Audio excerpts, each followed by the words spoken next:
Jau pakeliu į savo jaukius namučius, saulytė lydėjo mane visą kelią, parsivežiau ją iš Ispanijos, savo namų aš visada pasiilgstu, man jie jaukus, mieli, šilti ir dabar kelionė namo.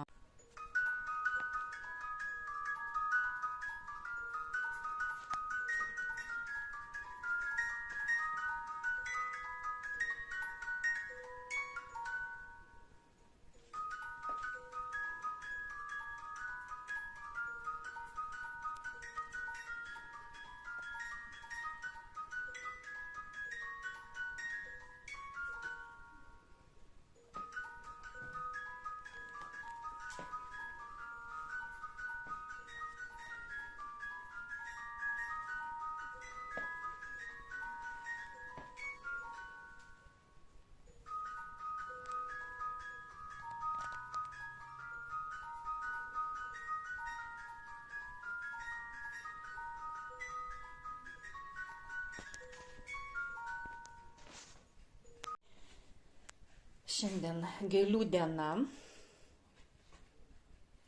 Kai aš išvykstu, aš visada prarandu po keletą gėlių.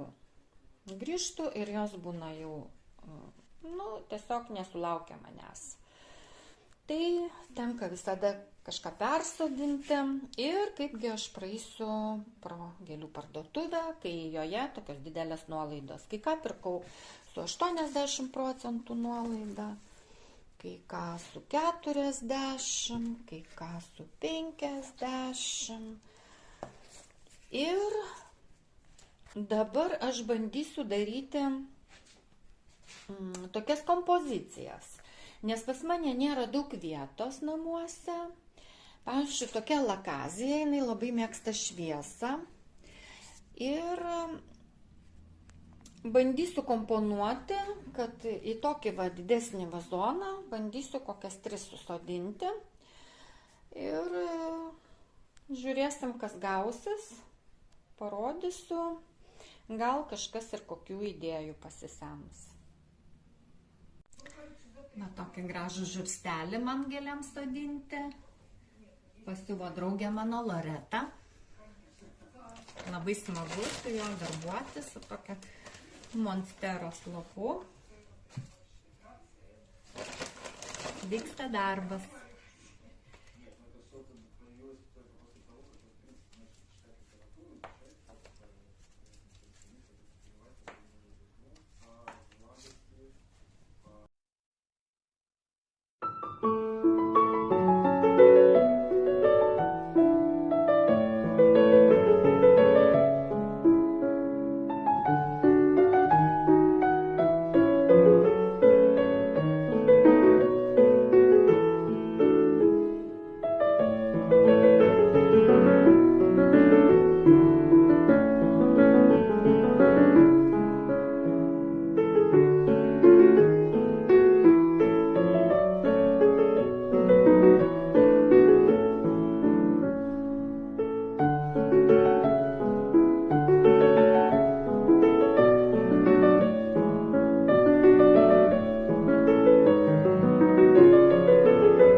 užsimaniau šiandien prie jūros ir tikrai nepasigailėjau.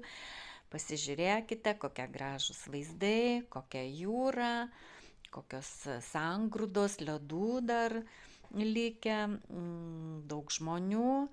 Čia yra pagrindinė klaipėdiečių, tikrai nieko nekainuojanti pramoga.